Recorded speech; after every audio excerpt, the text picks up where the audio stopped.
25 Japanese visitors were all from the Department of Sewage Works with the Tokyo Metropolitan Government. Along with representatives from the Sydney Water Board and Pollution Control Commission, they were taken on a tour of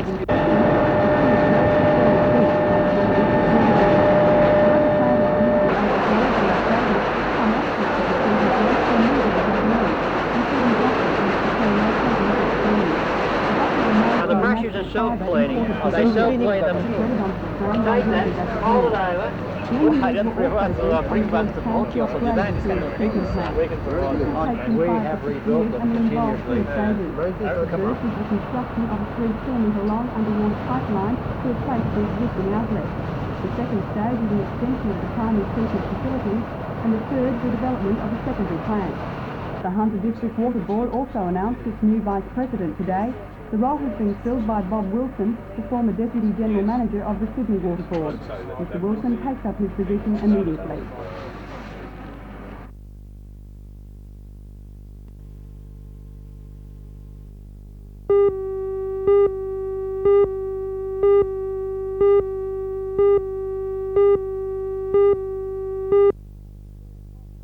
He's doing a cross-country run.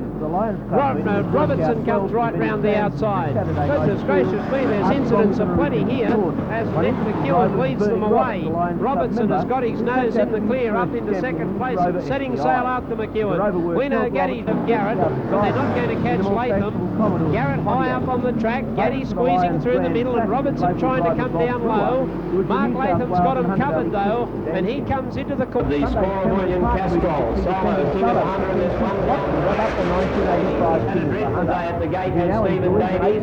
He's down at the gate, in second place, followed by Chris Watson in third. Going out of the Essence for the last time. Current sidecar champ Mark Eaton and Alf Osborne have a 3-point lead in the NIB series, but with 20 teams in it makes for tight racing. Brent Bonner and Dick Gavenlock and brothers Darryl and Craig Woodhead are within reach. A total of 67 events will be run throughout the day. It's very unfortunate for Lawrence.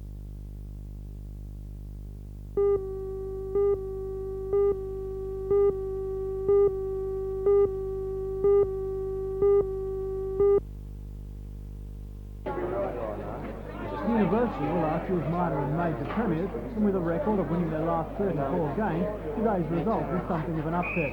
The Wanderers University clash is traditionally one of the toughest matches of the season, and today it was no different.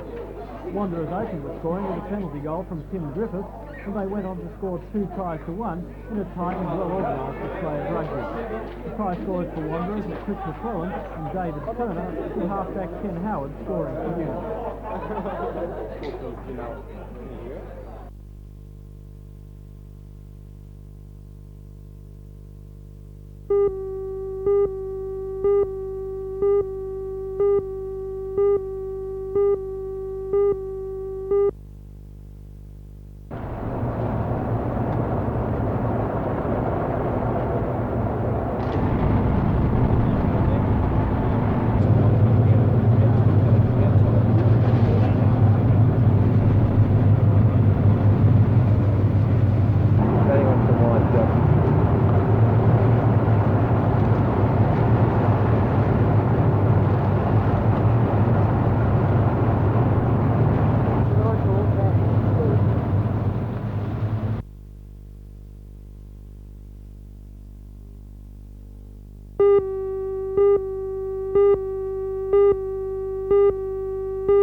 Discussions on the lifting of bans at the St Francis Xavier College site have been delayed.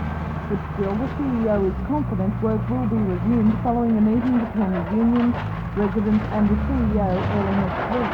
The bans were imposed after the CEO began demolishing of houses around the school, which were not included in a ruling given at a recent Land and Environment Court hearing. The CEO says it has a legal right to tear the houses down, but the residents, backed by the Newcastle Trades Hall Council, say the action went against the spirit of the agreement. The CEO's haste in demolishing the houses was due to an announcement made in the court by Newcastle's Deputy Town Planner Rob Winston about the imminent gazettal of a local environmental plan which will prohibit the demolition of houses for the construction of schools, hospitals and churches. The Department of Planning and Environment has had that plan now for a year. A spokesman for the CEO said he believes the demolition clause will not be included in the gazetted plan, as the only council which has such a clause is the Sydney City Council for the Preservation of Historic Buildings. If the clause is omitted, it will mean the CEO will be able to continue its expansion plans at St Francis Xavier College, providing it abides by the council's code.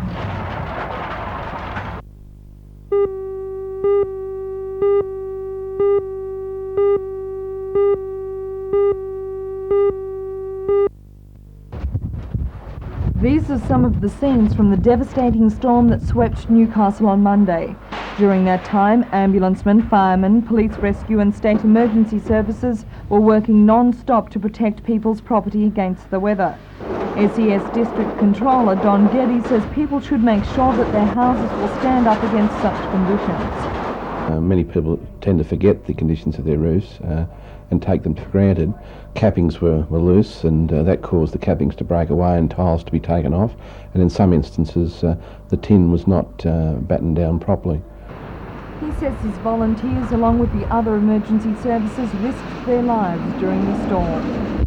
Well, I consider a lot of them, whenever they go out, there is always a problem, particularly when they're working on roofs. They're working near power lines, and they're clearing trees sometimes off power lines. Admittedly, they're being assisted by NESCA and the police rescue people, but on occasions when people are up on roofs endeavouring to secure the roofs in a heavy wind, there is always that risk.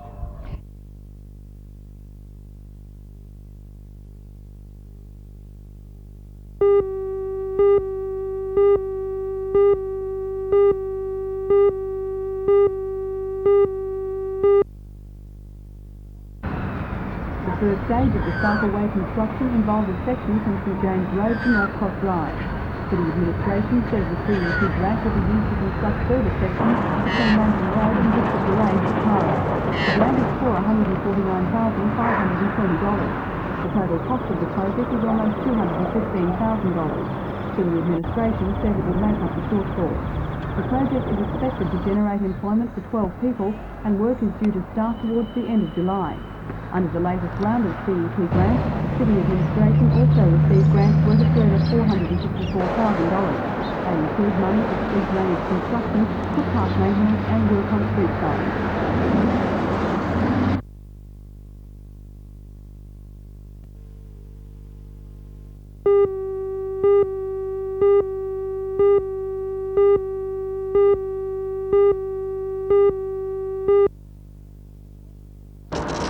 The course is being run at Lifeline over the next 5 weeks, and classes are being held twice weekly at no cost to those attending. It's aimed at teaching coping mechanisms for people suffering from anxiety, which they can then use in order to relax in stressful situations. Community Program Supervisor at Lifeline, Nell Davies. It's not a therapy group, it's teaching people the techniques of relaxation. It's not so much a therapy, but a learning how to relax. And what we aim to do is to get people to become aware of what is causing their stress, where it affects their body, and then they're more able, once they have an awareness of the stress, they're more able to control it. What are some of the different causes of stress? Well, there are a lot of causes. There is financial difficulties, unemployment, any change in their lifestyle, even a wedding or bereavement. Mrs Davies said the course would enable people to isolate the causes of stress in their lifestyle, as well as learning methods of coping with it.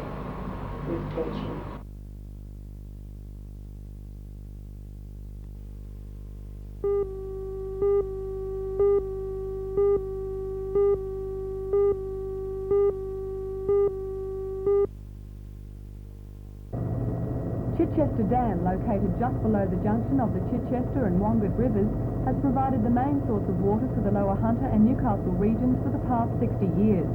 The recommissioning of the dam by the Minister for Natural Resources, I wish you well. It's a big task, and I'm sure have taken their time now to join me today to see the completed dam. In 1960, it was found that dams built in the same period as Chichester did not comply with modern design criteria, and there was the fear that in the event of major flooding, the dam could burst. During the past 4 years, at a cost of nearly $17 million, the Hunter District Water Board has set about updating the dam. The original spillway and channel were replaced with a wider and higher section towards the centre of the dam.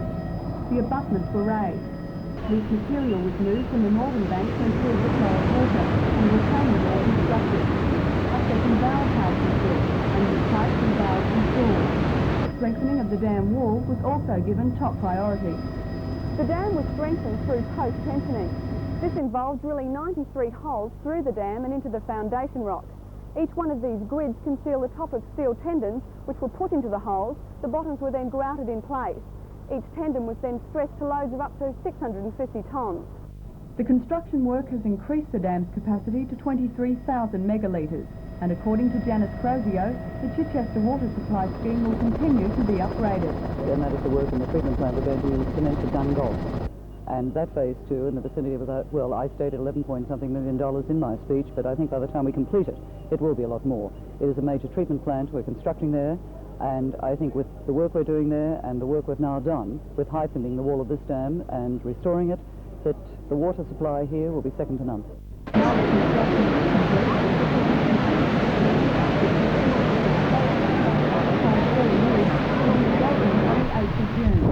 The Hunter District Water Board is also undertaking an extensive restoration program.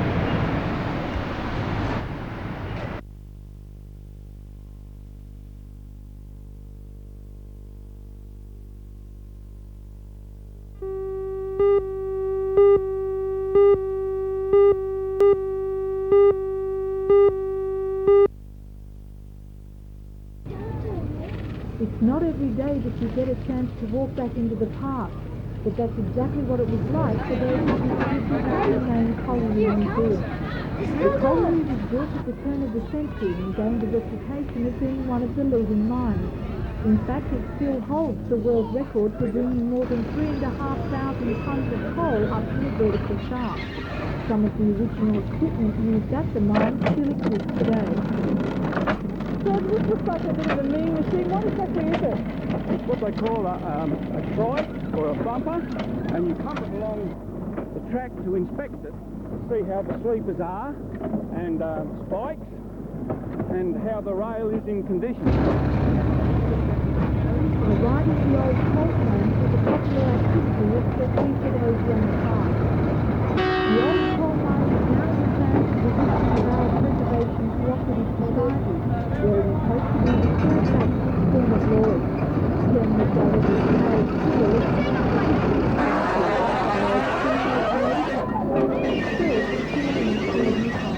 Park was built in 1938 at Quad Engineering in Sydney as a replica locomotive of the engine behind me, which is called Kathleen. It's the sister engine.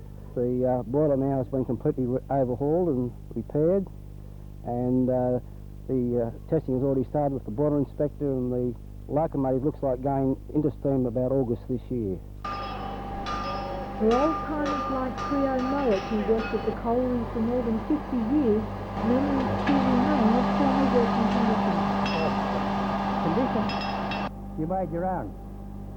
Can you tell me some about them? Well, if you wanted something, and the manager says no, well, you go on strike. And you struck out on strike, so you got it.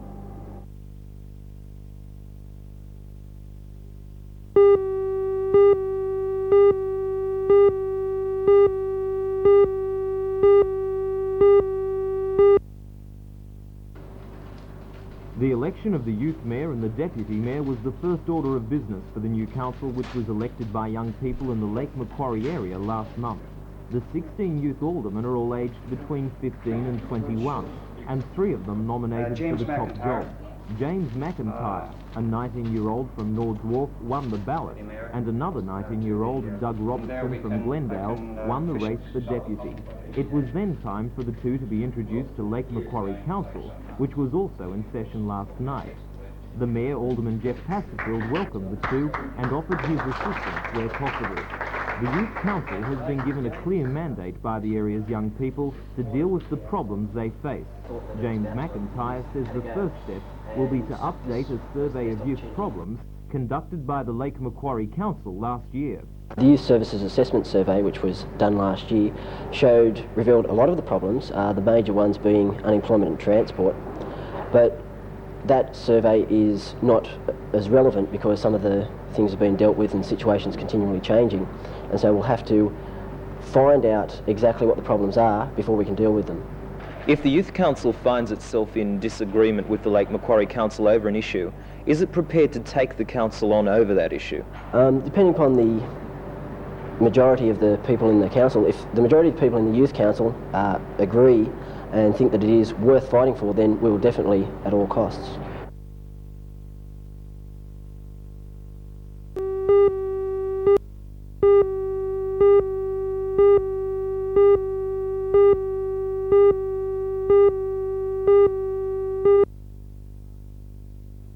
After the Commissioner's report was made public, all interested residents met at Terry Price's place near Swan Bay.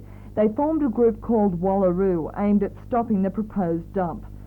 Terry says he'll have to walk off his property if the dump goes ahead. Call ourselves Wallaroo, and of course we're absolutely up in arms. We just can't understand why the people of Newcastle are prepared to sit back and let this be so close to their water supply. And we've sent a telegram to the Minister, Mr Bob Carr, telling him that we're seeking legal advice because we're just not at all happy with it. And we intend to apply to the Ombudsman for help. And also, if the worst comes to the worst, we're going to ask the Trades Hall Council, would they put a black ban on the waste going to the dump site?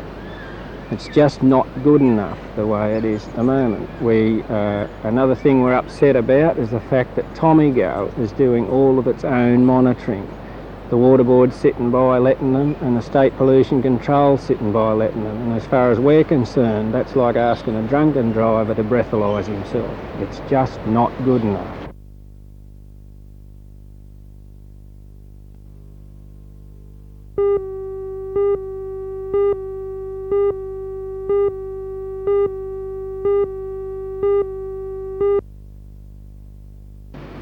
At the moment, the Treasurer is saying that business and industrial consumers of electricity will escape the consumer tax, but the average ratepayer will have to foot the bill.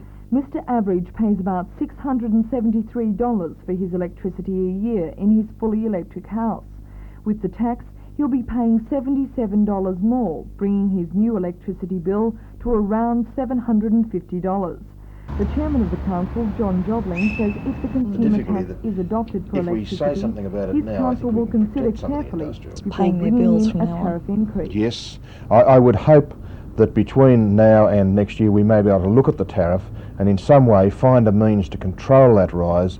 In other words, reduce the amount of increase that may occur in that tariff. Because quite frankly, it's going to be terribly difficult for a lot of people if there's a tariff increase and a 12.5% on top of that. It would not be a pleasant situation at all. But while you'll be paying more for your electricity, your gas, your telephones and your stamps, there are two areas that have been left out of Mr Keating's plan. They are the land rates and the water rates.